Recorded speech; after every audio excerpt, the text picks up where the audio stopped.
Segera download Quran Tadabbur, dia meraih tafsir kebaikan. dalam genggaman Contoh Anda. bulan Ramadan adalah bulan Al-Quran.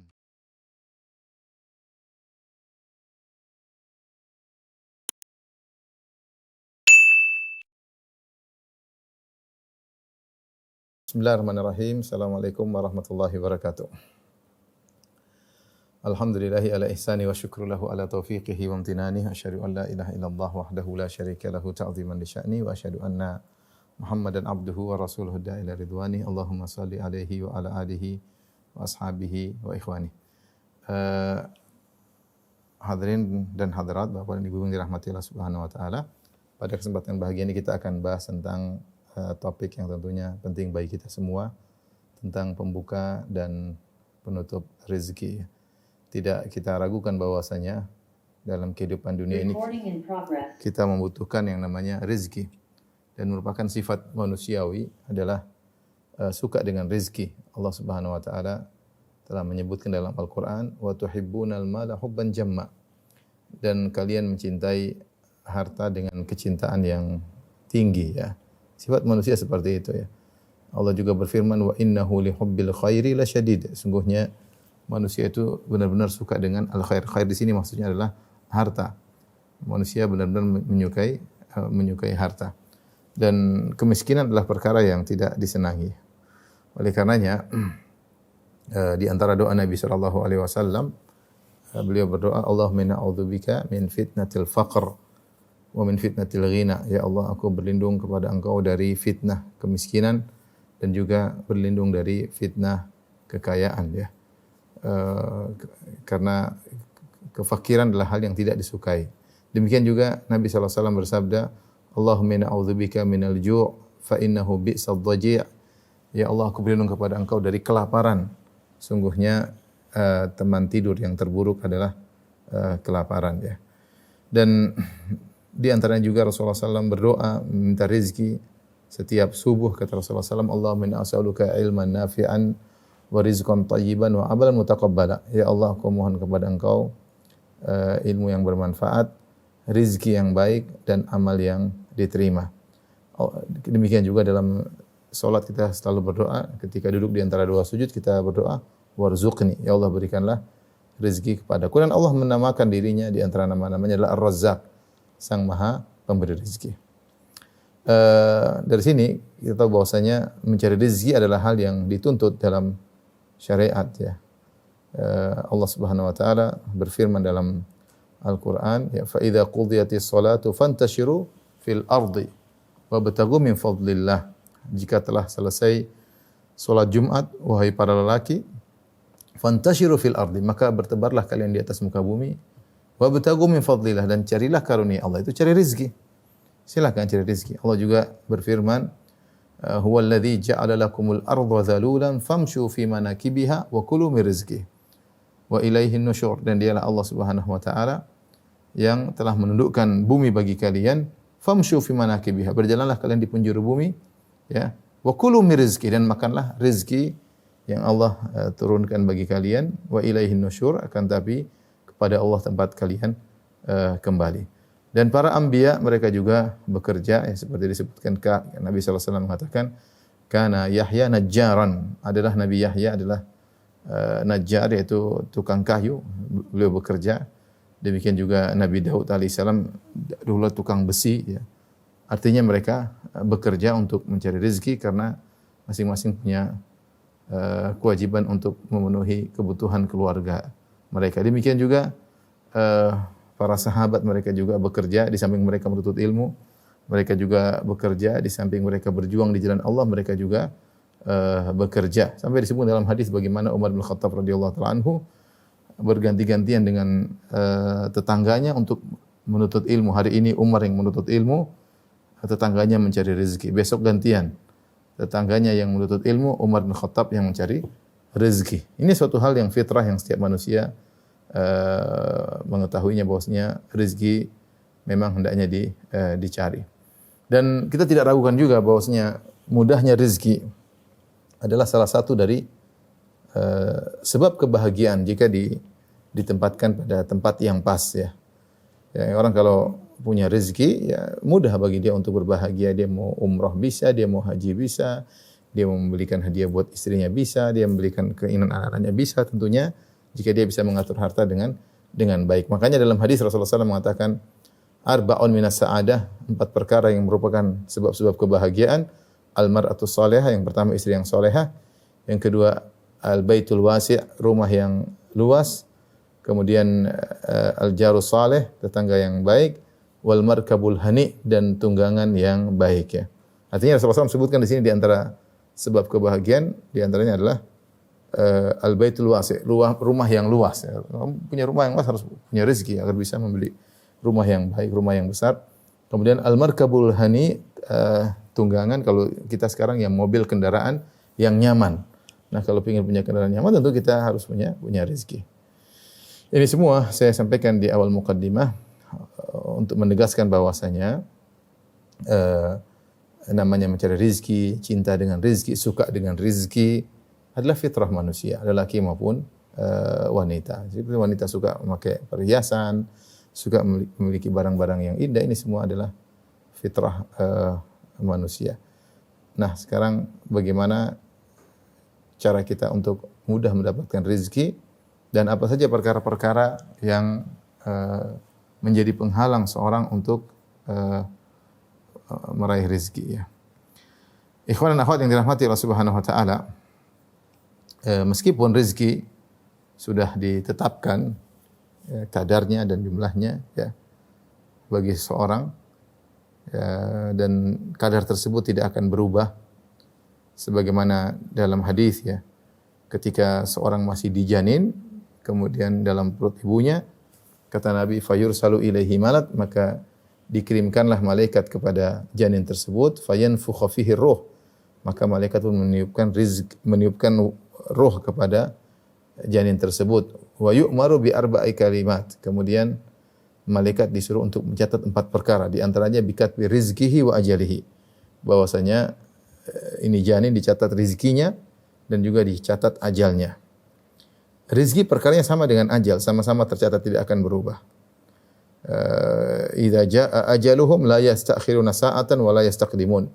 Bahwasanya jika telah datang ajal seorang tidak akan bisa ditunda-tunda, tidak bisa dimajukan dan tidak bisa diakhirkan. Tepat pada waktu ajalnya. Ya, ajal akan datang meskipun dalam kondisi super sehat, dalam kondisi apapun, terjaga penjagaan yang ketat. Jika datang ajal tidak akan tertunda meskipun hanya sekejap.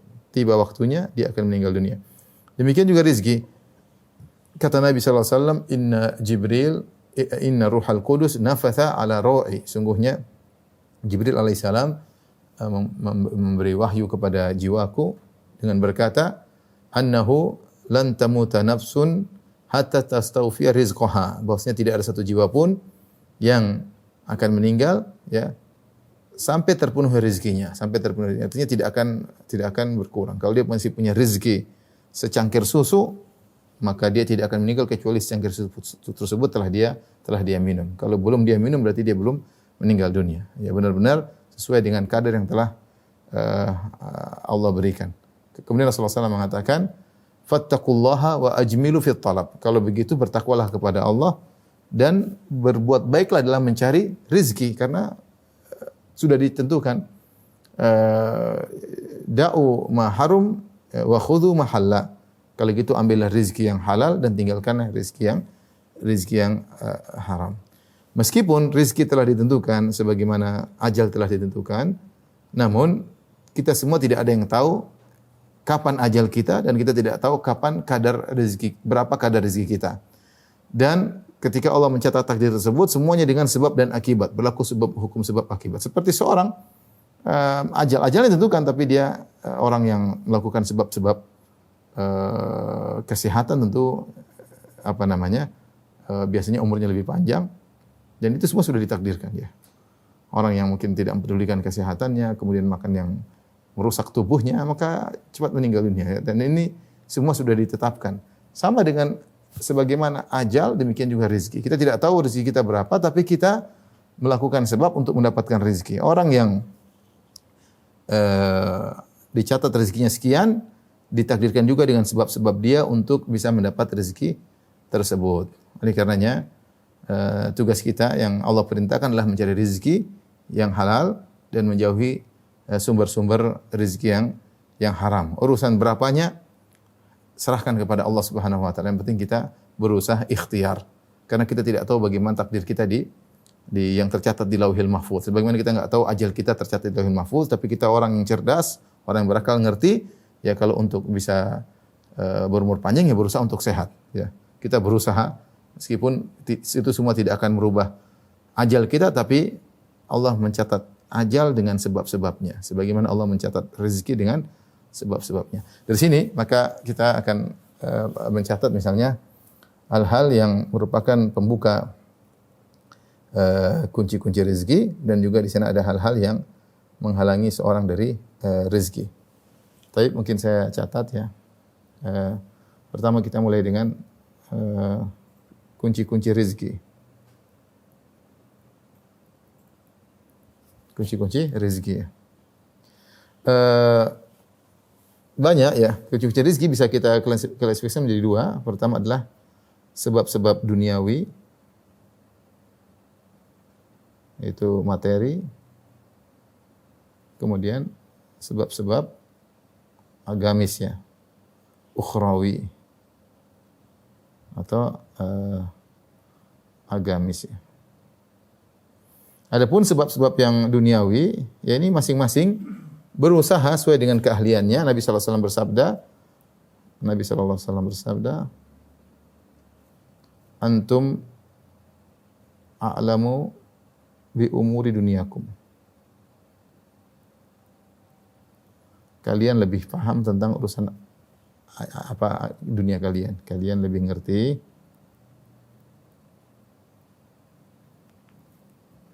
urusan dunia kalian.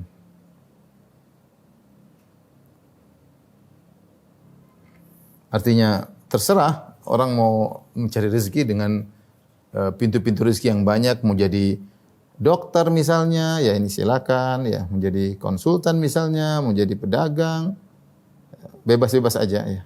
Pedagang, mau jadi reseller, mau jadi broker, terserah ya. Apapun ya. Menjadi tukang ya misalnya ya.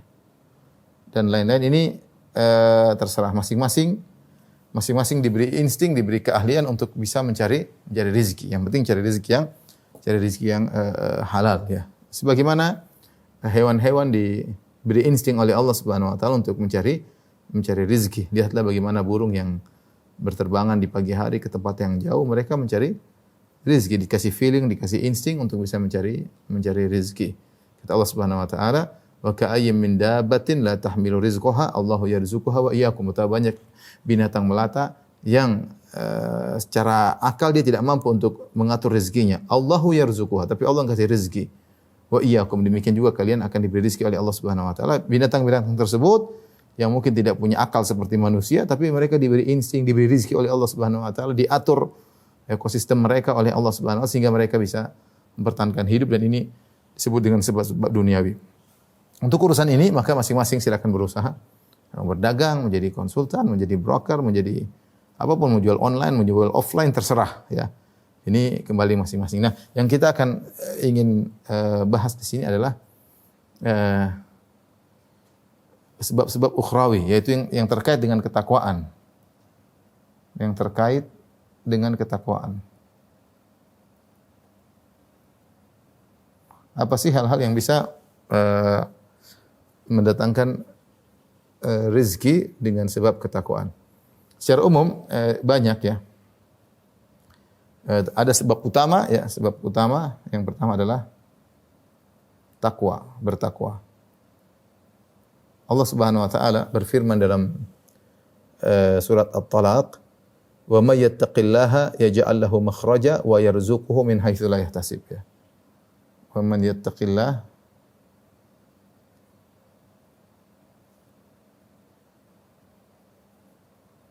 yaj'al lahu makhraja wa yarzuquhu min haitsu la yahtasib. Kata Allah Subhanahu wa taala, siapa yang bertakwa, Allah akan berikan solusi baginya, wa yarzuquhu min haitsu la yahtasib. Allah beri rezeki dari arah yang tidak dia sangka-sangka. Allah beri rizki dari arah yang tidak disangka-sangka, yang tidak diduga. Para ulama menjelaskan bahwasanya rizki bisa datang dari dua arah. Pertama dari arah yang kita duga. Arah yang kita duga banyak, kita bekerja, kita duga awal bulan kita dapat gaji atau akhir bulan setiap tanggal 24 atau tanggal 25 kita dapat gaji. Ini kita sudah duga ya. Kita pergi masuk ke pameran atau kita jualan, kita duga setiap hari, biasanya setiap akhir bulan biasanya rezeki sekian. Namanya rezeki yang kita duga. Berdasarkan pengalaman, berdasarkan kebiasaan seperti ini. Dan ini biasanya para pedagang mereka ahli. Mereka bilang biasanya kalau misalnya yang menjual restoran, biasanya kalau hari ini sekian, biasanya kalau ketika Ramadan sekian, habis Lebaran mereka ngerti dan ini namanya rezeki yang diduga-duga. Tapi ada rezeki yang di luar dugaan. Tahu-tahu membludak, tahu-tahu ada yang kasih hadiah misalnya, tahu-tahu ada yang jual barang murah, kita dapat rezeki nomplok ya. Atau kita dapat macam-macam ya, rezeki yang tidak disangka-sangka ini kalau seorang mendapatkannya maka itu merupakan tanda ketakwaan seseorang, dengan syarat dia bertakwa kepada Allah Subhanahu wa taala. Apa itu takwa? Yaitu berusaha meninggalkan kemaksiatan sebisa mungkin. Itu namanya takwa. Anta ja'ala bainaka wa baina adzabillahi wiqayah. Itu kau menjadikan penghalang antara engkau dengan azab Allah Subhanahu wa taala. Itu namanya takwa. Orang yang bertakwa akan dimudahkan rezekinya. Tentunya tidak harus dia kaya raya, tidak, tapi Allah berikan dia kebahagiaan. Apalagi kalau kita bicara tentang definisi rezeki yang lebih luas ya. Bahwasanya rezeki itu bukan cuma duit ya. Rezeki ada istri solehah juga rezeki. Anak-anak yang soleh adalah rezeki. Ketenangan hati juga rezeki. Kelezatan dalam beribadah juga adalah rezeki. Kesehatan yang baik juga adalah rezeki. Pikiran yang tenang adalah rezeki ya. Kalau kita memandang ini sebagai rezeki, maka ini jauh lebih bernilai daripada uang yang kita miliki. Subhanallah. Lihat orang-orang punya uang banyak, dia ingin cari kebahagiaan. Dia ingin cari ketenangan jiwa ya. Dia ingin cari ketenangan jiwa. Ya, demi Allah saya ketemu dengan sebagian orang-orang yang mungkin miliarder atau triliuner. Artinya kita juga tidak ingin seperti mereka ya. Ketemu kemudian dia sedang rapat urusan duniawi, subhanallah kesana kemari, belum tentu dia bahagia, belum tentu lebih bahagia daripada kita. Maksud saya ketika kita bicara konsep rezeki tidak terbatas pada duit, pada dolar dan rupiah, pada uang, pada aset, kita bicara dengan definisi yang lebih luas seperti kesehatan, seperti istri yang soleha, anak-anak yang nurut, kemudian kebahagiaan hati, mudah untuk beribadah dan macam-macam. Maka ketakwaan ini benar-benar punya efek yang luar biasa ya. Jadi mungkin orang bilang, Ustaz saya sudah bertakwa kok rezeki saya segini-segini saja. Kita mungkin Allah kasih kau rezeki yang lain yang kau tidak sadari. Bayangkan misalnya seorang punya harta yang tapi istrinya tiap hari ngomel melulu. Gimana? Membuat dia sengsara. Bayangkan dia punya rumah mewah tapi ternyata anaknya narkoba, dia sengsara. Jadi jangan kita batasi rezeki pada harta saja dah. Nah, faktor takwa ini luar biasa untuk mendatangkan rezeki. Allah berfirman, "Walau anna ahlal qura amanu wattaqau la fatahna 'alaihim barakatim minas sama'i wal ard walakin kadzdzabu." Seandainya penduduk suatu negeri beriman dan bertakwa, kami akan curahkan bagi mereka keberkahan dari langit dan di bumi. Bahkan Allah katakan kepada ahlul kitab, "La akalu min fawqihim wa min tahti arjulihim." Kalau mereka bertakwa kepada Allah, mereka akan makan dari sumber dari atas, dari bawah, akan diberikan rezeki. Kita bicara kita ini apa? Kita ini tanah air kita luar biasa. Sumber kekayaan luar biasa. Cuma mungkin kurang takwa aja, Seandainya semuanya jujur, semuanya mungkin kita jadi negeri paling kaya di dunia ini kalau memang kita semuanya jujur ya. Tapi takwa ini yang hilang dari sebagian kita. Sebagian kita. Oleh karenanya seorang kalau ingin dimudahkan rezeki maka dia bertakwa kepada Allah Subhanahu wa taala, menjauhi kemaksiatan semaksimal mungkin. Tapi yang kedua ya kunci rezeki misalnya di Jadi ini adalah cabang dari ketakwaan, yaitu mengerjakan salat, banyak mengerjakan salat.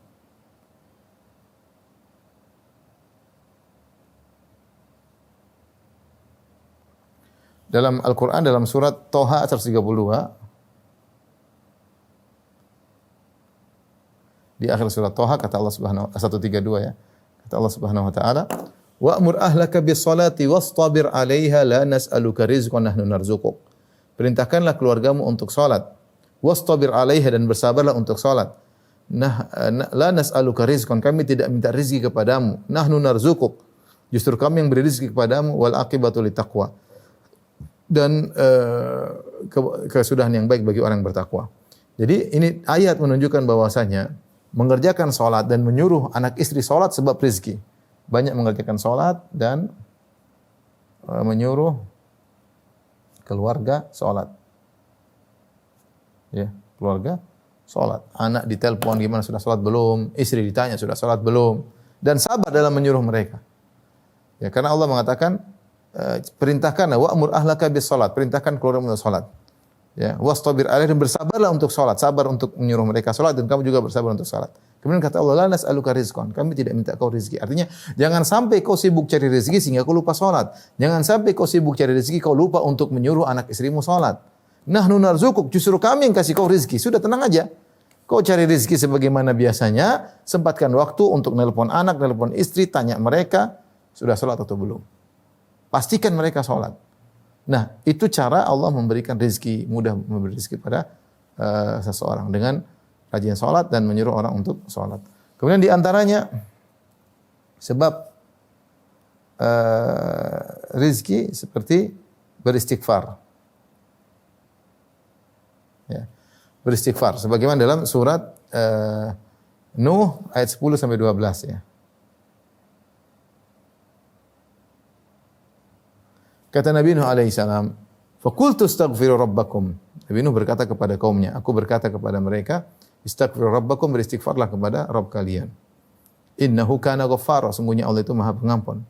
Kalau Allah sudah mengampuni kalian, yursilis samaa'a 'alaikum midrara, maka Allah akan turunkan hujan yang berkah, yang lebat, tapi hujan yang berkah. Wa yazidkum bi amwalin wa banin, dan Allah akan memudahkan tambahan rezeki kalian, harta dan anak-anak. Wa yaj'alakum jannatin wa yaj'alakum anhara, dan Allah akan membukakan bagi kalian kebun-kebun dan Allah akan mengalirkan bagi kalian sungai-sungai. Ini dalil bahwasanya banyak istighfar, bertobat kepada Allah adalah sebab dimudahkan rezeki. Karena Nabi Nuh berkata, "Faqultu astaghfiru rabbakum innahu kana ghaffara." Aku katakan kepada kalian istighfarlah, sungguhnya Rabb kalian adalah Maha Pengampun. Kalau kalian diampuni, kalau kalian beristighfar, yursilis samaa'a 'alaikum midrara, niscaya Allah akan turunkan hujan yang merupakan sumber rezeki, kesuburan, tapi hujan yang berkah. Ketika mereka tidak bertobat, Allah turunkan hujan, tapi hujan yang membinasakan mereka. Seandainya mereka bertobat, yang turun hujan berkah, bukan hujan yang membawa penderitaan. Ya, yursilis samaa'a 'alaikum midrara wa yumdidukum bi amwalin wa banin, dan Allah akan memudahkan bagi kalian rezeki, harta dan anak-anak. Wa yaj'alakum jannatin wa yaj'alakum anhar, Allah bukakan bagi kalian kebun-kebun yang subur karena mereka itu musim kemarau. Wa yaj'alakum anhar, dan Allah akan mengalirkan bagi mereka sungai-sungai ya. Dan ini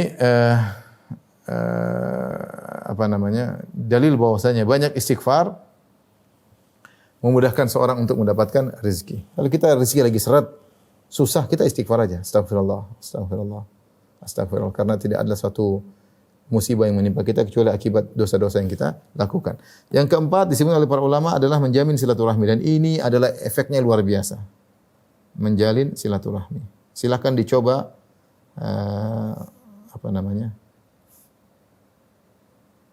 para hadirin dan hadirat ya. Rasulullah SAW mengatakan, man ahabba an yubsata lahu fi rizqi wa yunsa'a fi athari falyasil rahimah. Siapa yang ingin dilapangkan rezekinya, dipanjangkan umurnya, maka sambunglah silaturahmi. Ini efeknya luar biasa. Tidak akan kita dapati seorang yang dia benar-benar suka menyambung silaturahmi. Dia sisihkan hartanya untuk ayah ibunya, dia sisihkan hartanya untuk kakak adiknya, dia bagi-bagi hartanya untuk ponakan-ponakannya, ya. Dia bagi hartanya untuk bibi, untuk tante-tantenya. Insyaallah Allah mudahkan rezekinya dari arah yang tidak dia sangka-sangka. Ini efek luar biasa. Saya kenal banyak orang yang mereka kuat dalam silaturahmi dimudahkan rezekinya oleh Allah Subhanahu wa taala. Kalau pintar biasa-biasa saja, tidak terlalu pintar. Ya. Pengalaman juga biasa-biasa tapi dimudahkan rezeki. Kenapa? Suka menyambung silaturahmi. Suka menyambung silaturahmi. Dan ini kita benar-benar karena menyambung silaturahmi itu adalah pahala. Pahalanya luar biasa dan Allah berikan bukan cuma pahala di akhirat, Allah berikan juga balasan di dunia dengan dimudahkan rezeki, dimudahkan rezeki. Saya punya kawan ya, ini teman dekat dia apa namanya? Dia kerja zaman-zaman dulu dia kumpul dia dulu masih mungkin 30 tahun yang lalu atau 40 tahun yang lalu dia tua sekarang sudah berusia. Dia kumpulin gaji dia bertahun-tahun sehingga gaji dia 15 juta. Setelah bertahun-tahun dia punya tabungan 15 juta. Zaman itu. Qadarullah ibunya ditagih sama rentenir sehingga dia harus bantu ibunya melunasi hutang 13 juta. Maka dia pun uang yang sudah dia kumpulkan dia rencana untuk membuka usaha baru. 15 juta dulu banyak ya. Dia ingin buka usaha baru ya. Qadarullah ibunya terlilit utang maka dia ingin bantu ibunya. Dia bayar 13 juta.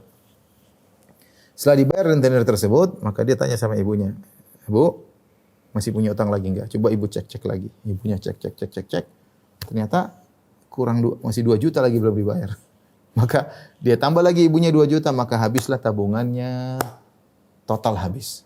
Subhanallah. Dia cerita sama saya. Sekarang ini kawan saya ini kerja mungkin 1 bulan cuma 3 jam. 3 jam aja cuma telepon cuma penghasilan dia ratusan juta tiap bulan ya. Artinya subhanallah dengan sedikit berkorban Allah mudahkan bukakan pintu rezeki dan itu pintu rezeki yang berkesinambungan. Saya dapat juga ternyata dia umrohkan bibinya, umrohkan ini, bantu ponakannya, bantu ini, masya Allah. Jadi ini apa namanya sebab yang sangat kuat yang di luar nalar. Ya, kita berusaha beramal soleh mencari pahala dari Allah, tapi ini bonus yang Allah berikan. Pahala di akhirat lain lagi, tentu lebih lagi daripada yang kita bayangkan. Rezeki yang Allah akan berikan di surga kalau seorang menyambung silaturahmi. Tetapi di dunia Allah akan berikan mukaddimah berupa bonus, berupa dimudahkan rezeki dan ini efeknya luar biasa. Yang percaya silakan, yang enggak ya. Dimudahkan rezekinya, dipanjangkan umurnya oleh Allah Subhanahu wa taala. Kemudian juga ya makanya seorang jangan sampai dia salah prioritas. Sebagian orang masya Allah kalau buat teman-temannya dia royal ya, tapi kalau buat keluarganya, kakak, adiknya, ponakannya, bapaknya, ibunya perhitungan ini salah.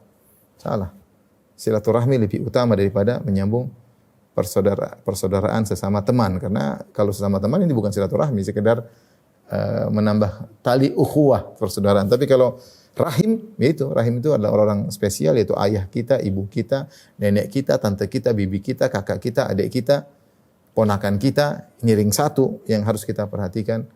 Kita sisihkan uang untuk bisa rezeki untuk bisa diberikan kepada mereka.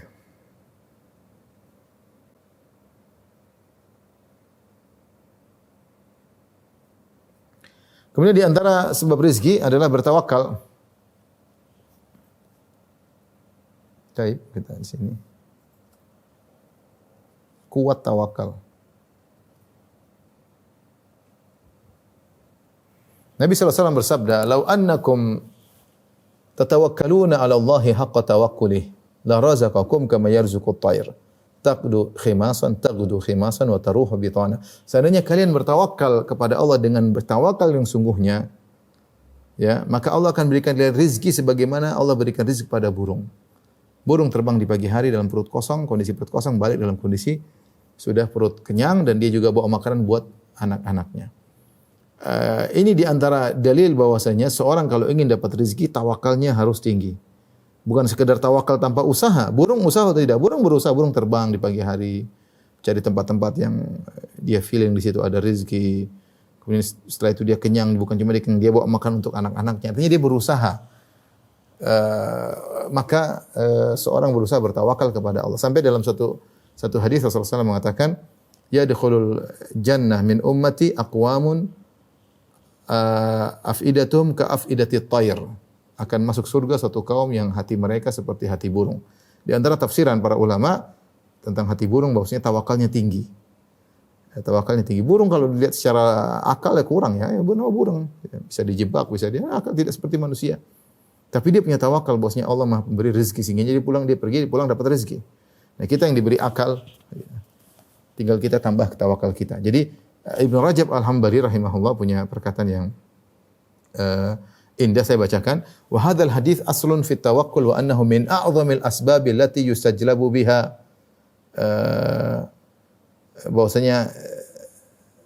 Bahwasanya di antara sebab terbesar untuk mendatangkan rezeki adalah tawakal. Anna nasa innama yu'tauna min qillati tahqiqi tawakkul. Ya, wa qu'ihim ma'al asbab adh-dhahira bi qulubi musakanatihim ilaha. Dan kebanyakan orang disulitkan rezekinya karena tawakalnya kurang, dia fokusnya kepada sebab di depan mata dia, sebab materi yang dia lihat. Dia lupa bersandar tawakal kepada Allah Subhanahu wa taala. Ya. Oleh karenanya dengan usaha yang sedikit kita berusaha, namanya ikhtiar. Dengan ikhtiar yang tidak begitu maksimal tapi tawakal yang maksimal, insyaallah rezeki dimudahkan. Insyaallah rezeki. Tawakal yang maksimal tapi usaha ada, jangan sampai tidak berusaha, ikhtiar tetap ada tapi tawakal yang maksimal bahwasanya semua rezeki dari Allah Subhanahu wa taala. Kita berusaha melakukan sebab, insyaallah kalau Allah kasih rezeki, Allah akan mudahkan rezeki. Jadi di antara sebab untuk mendapatkan rezeki yang banyak adalah dengan menguatkan tawakal kepada Allah Subhanahu wa taala. Kata Ibnu Rajab, "Falau haqqaqu tawakkula 'ala Allahi biqulubihim lasaqa ilaihim arzaqahum ma adna asbabin." Ini kata Ibnu Rajab, seandainya orang-orang mentahqiq, mewujudkan, menguatkan tawakalnya kepada Allah dengan hati mereka, maka Allah akan mendatangkan rezeki mereka ma'adna asbabin, ma'adna sababin, meskipun hanya ikhtiar yang tidak banyak. Meskipun yang ikhtiar yang tidak maksimal ya. Taib, di antara sebab tawakal, sebab rezeki yang juga kuat sebabnya adalah bersyukur.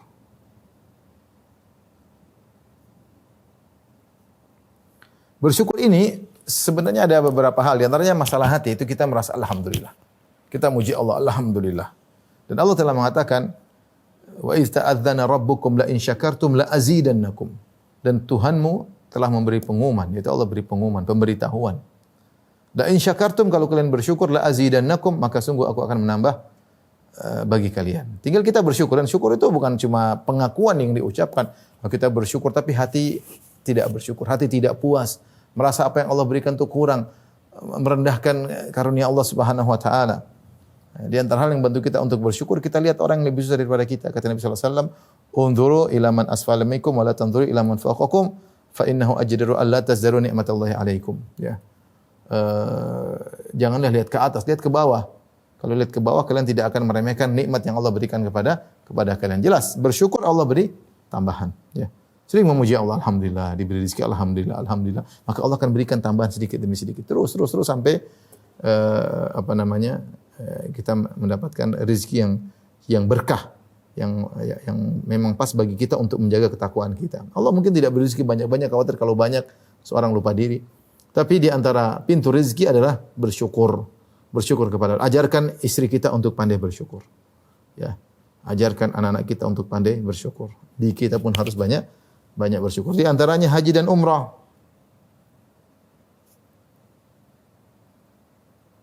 Kata Nabi sallallahu alaihi wasallam dalam hadis, "Tabi'u bainal haji wal umrah fa innahuma yanfiyani al-faqr wa dhunub kama yanfil kir khabathal hadid." Kata Nabi sallallahu alaihi wasallam, kalau sudah haji umrahlah, kalau sudah umrah hajilah.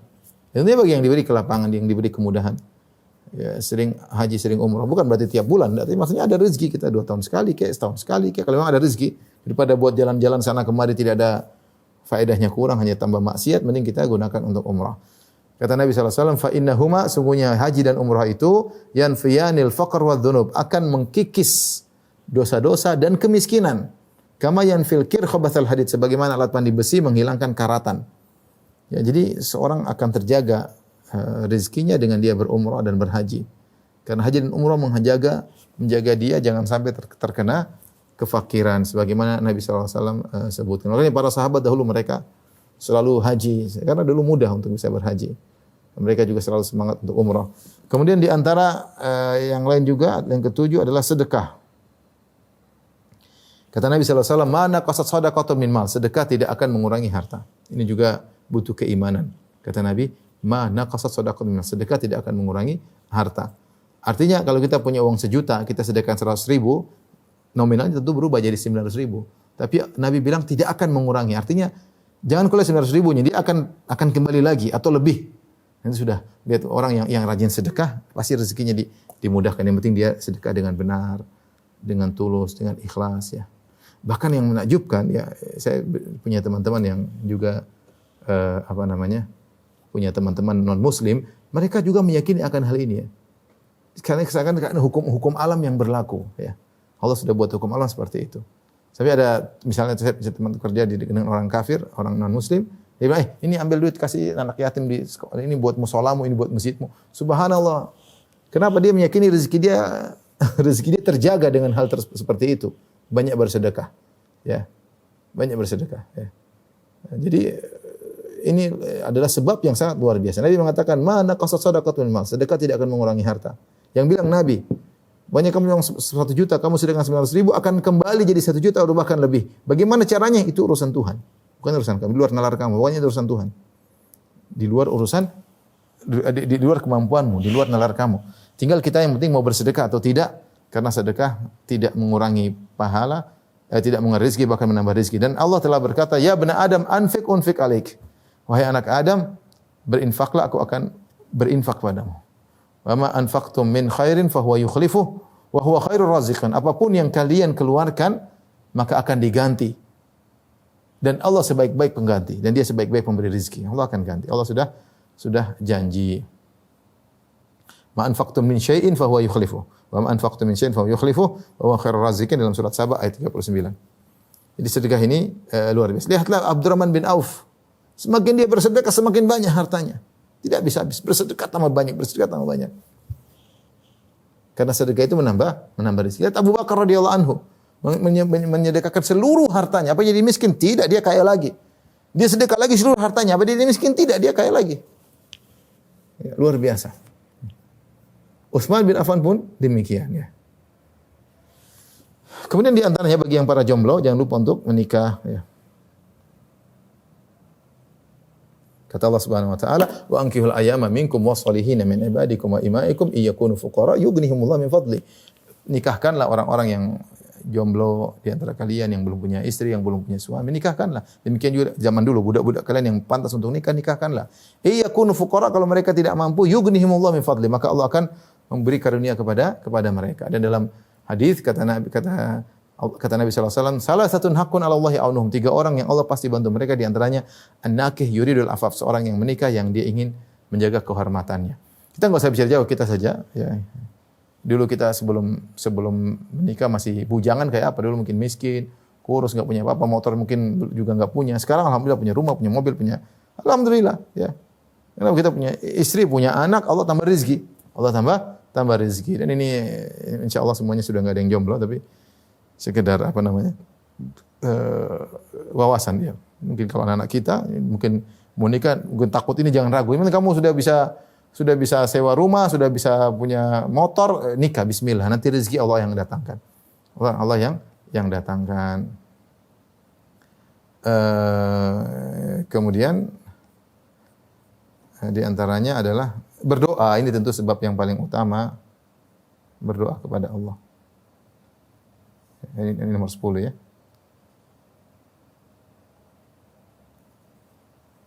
5, 6, 7, 8, 9, 10. Bahkan dia adalah sebab yang utama. Kata Imam Syafi'i rahimahullahu taala, atahza bid-du'ai wa tasdarihi wa ma tadri bima sana'ad du'a'u. Apakah engkau meremehkan doa dan menganggap dia remeh, menggampangkan doa? Kau tidak tahu apa yang bisa dilakukan oleh keajaiban yang dilakukan oleh doa. Maka seorang berdoa kepada Allah Subhanahu wa taala, bangun di tengah malam, kemudian salat malam, mengadakan kedua tangannya, mengatakan ya Razzaq, wahai pemberi rezeki, beri rezeki padaku, rezeki yang halal, rezeki yang berkah, minta kepada Allah Subhanahu wa taala. Taib ini rekan-rekan sekalian, kunci-kunci rezeki Sekarang kita akan bahas tentang penutup-penutup rezeki. Tentunya sederhana, di balik 10 ini kalau kita kebalikannya berarti penutup rezeki. Sederhananya. Kalau tidak bertakwa, menutup rezeki. Kalau tidak sholat, mengurangi rezeki. Kalau tidak beristighfar juga mengurangi rezeki. Tidak nyambung silaturahmi, suka silaturahmi juga mengurangi rezeki. Tidak bertawakal mengurangi rezeki. Tidak bersyukur menghalangi tambahnya rezeki. Sudah punya uang tidak mau haji, tidak punya umrah menjadikan kurang rezeki. Malas pelit bersedekah maka juga menghalangi rezeki. Tidak mau menikah juga tidak mendatangkan rezeki. Malas berdoa juga tidak mendatangkan rezeki. Secara sederhana 10 ini kebalikannya adalah penghalang rezeki. Tapi kita ingin sedikit berikan perincian. David.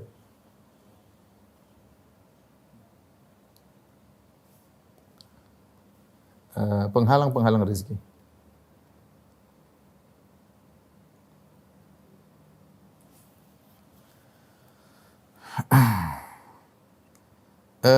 Di antaranya ya melakukan maksiat.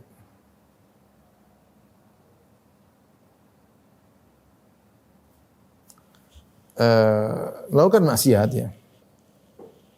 Orang yang tidak bertakwa ya akan mengurangi rezekinya ya. Saya pernah ceramah, saya menyampaikan, kita bicara tentang suatu negara yang mereka berharap dengan maksiat rezeki mereka banyak. Maka mungkin mereka investasi di pabrik Homer, pabrik bir, investasi di pabrik rokok misalnya, atau mungkin mereka memberi izin untuk prostitusi sehingga banyak pajak yang masuk. Menurut logika seperti itu. Logika sederhana, dengan diizinkan ini semua pemasukan banyak bagi negara. Tapi apa yang terjadi nanti kemudian? Ya. Lihat, tanya dokter berapa biaya yang dikeluarkan oleh negara untuk urusan orang yang sakit paru-paru gara-gara merokok? Banyak. Betapa banyak kerusakan kriminal, kerusakan remaja yang akan ditanggung oleh negara yang membuat ekonomi dengan orang-orang yang tukang mabuk banyak. Ya. Betapa banyak hasil judi, hasil prostitusi, lihat yang bahkan tatanan negara rusak, bahkan tatanan pihak yang berwajib pun jadi rusak gara-gara itu. Yang ini merugikan negara kerugian yang sangat banyak. Ya. Jadi maksiat itu sepertinya seakan-akan menambah rezeki, tapi sebenarnya itu akan menghilangkan, merusak rezeki yang akhirnya negara membutuhkan untuk mengeluarkan biaya yang banyak untuk mengadakan rehabilitasi, perbaikan dan yang lainnya. Ya. Menyangka dengan narkoba, ya duit banyak, ya. Jual narkoba lah atau inilah, dapat sogokan dari bandar narkoba lah, itu merusak ya. Seorang kalau dia bermaksiat kepada Allah, dia dihalangi oleh rezekinya. Kalaupun rezekinya tidak terhalangi, rezekinya tetap, keberkahnya dicabut. Ini jadi problem ya. Jadi melakukan maksiat ini dua kemungkinan. Rezeki terhalangi atau keberkahan dicabut. Rasulullah SAW mengatakan tentang orang jual beli, kata Rasulullah SAW yang dengan cara yang dusta, al-haliful kadhib manfaqatun lirrizq wa mamhaqatun lil barakah. Yang maknanya sumpah dusta itu, kata Nabi SAW, sumpah dusta melariskan dagangan, benar dapat rezeki, tapi penghilang berkah.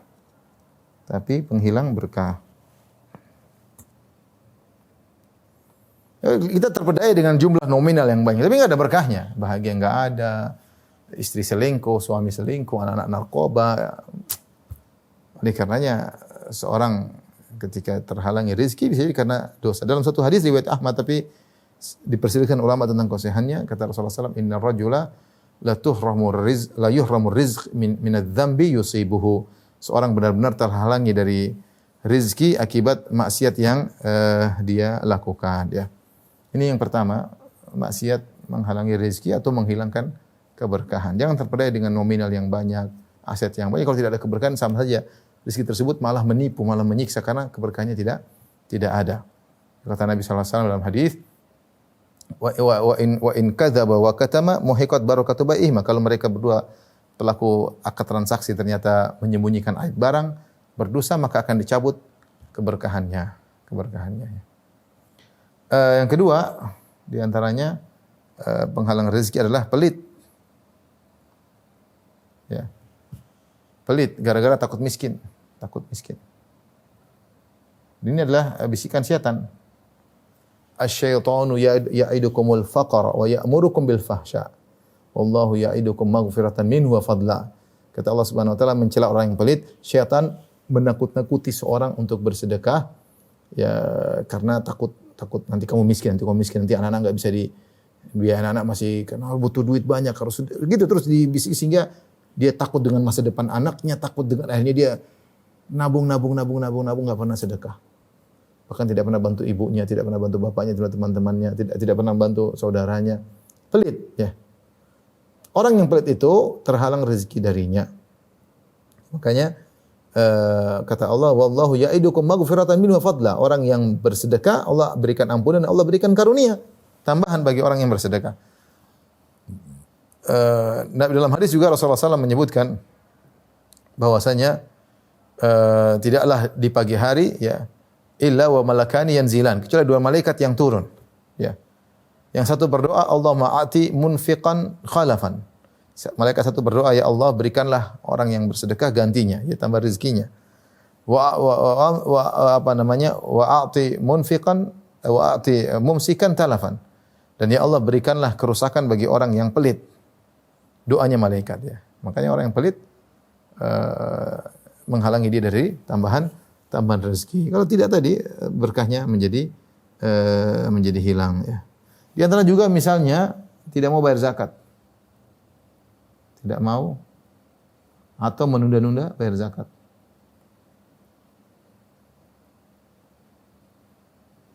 Zakat ini efeknya di antaranya menjaga harta seseorang ya.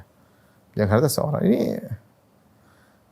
saya punya keluarga ya. Dia di Papua kemudian dia mengalami banjir, dia cerita sama saya. Banjir dia kemudian barang-barang jualannya rusak. Tapi ketika itu ada zakat yang harus dia bayarkan. Maka dia yakin dia bayar zakat. Kemudian dia ibadah, alhamdulillah sekarang dimudahkan oleh Allah Subhanahu wa taala. Saya juga pernah mendengar ceramah di Idaatul Quran, itu radio Quran di Arab Saudi, tentang waktu itu ada musibah di Arab Saudi, yaitu banyak petir yang menghantam sebagian ternak-ternak sehingga banyak ternak yang mati. Akhirnya pemerintah memberikan bantuan kepada orang-orang yang mengalami musibah di satu tempat. Akhirnya orang lapor, saya kehilangan hewan sekian, banyak yang mati sekian. Maka ada seorang yang melaporkan dia banyak hewannya yang mati, dilaporkan kepada hakim. Hakim tersebut kemudian bertanya kepada dia, jangan-jangan engkau tidak bayar zakat sampai kau ditimpa dengan musibah seperti ini. Akhirnya orang tersebut pun tertunduk ya.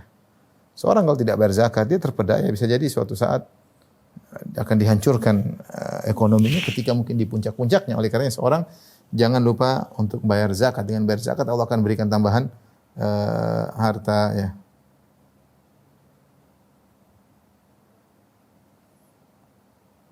Kemudian makan hasil haram ya. Jadi kata Nabi sallallahu alaihi wasallam, da'u ma harum wa khudhu ma halal. Tinggalkanlah harta yang haram dan ambillah harta yang halal. Intinya ini semua kembali kepada dosa dan maksiat yang menghalangi rezeki seseorang. Ya, di antaranya tadi sudah kita sebutkan, lawan dari yang kita sebutkan di awal, misalnya memutuskan silaturahmi. Semua 10 tadi perkara yang kita sebutkan, lawannya adalah penghalang rezeki. Inilah rekan-rekan sekalian, bahwa dan dirahmati Allah Subhanahu wa taala. Kembali lagi kita mohon kepada Ar-Razzaq, Sang Maha Pemberi rezeki, agar memberikan kepada kita rizqan thayyiban, rezeki yang baik. Rezeki yang baik itu maksudnya rezeki yang membuat kita semakin bertakwa kepada Allah. Bukan rezeki yang banyak tapi akhirnya membuat kita lalai. Kalau Allah kasih rezeki yang banyak, rezeki yang membuat kita semakin bertakwa. Semakin mudah bersedekah, semakin mau haji dan umrah, membantu anak yatim, membantu keluarga. Jangan sampai kita diberikan rezeki yang membuat kita semakin lupa diri. Maka jangan lupa setiap pagi hari kita berdoa, Allahumma inni as'aluka ilman nafi'an wa rizqan thayyiban wa amalan mutaqabbala. Ya, Allah sebutkan law basata Allahu ar-rizqa li'ibadihi labaghaw fil ard walakin yunazzilu biqadari ma yasha. Kata Allah Subhanahu wa taala, kalau Allah bentangkan rezeki kepada hamba-hambanya sebanyak-banyaknya, labaghaw fil ard, mereka akan berbuat kezaliman. Yang satu tukang maksiat, yang satu minum khamr, satu berfoya-foya, padahal hisab semakin panjang. Walakin yunazzilu biqadari ma yasha, tapi Allah turunkan kadar rezeki tersebut sesuai dengan kadar yang Allah kehendaki. Yang jelas kita hanya minta, ya Allah berikanlah kepada kami rezeki yang thayyib, rezeki yang halal, yang berkah. Wallahu ta'ala alam bisawab. Demikian saja yang saya sampaikan kepada ibu-ibu dan bapak yang dirahmati Allah Subhanahu wa taala. Semoga bermanfaat. Wabillahi taufiq hidayah. Assalamualaikum warahmatullahi wabarakatuh.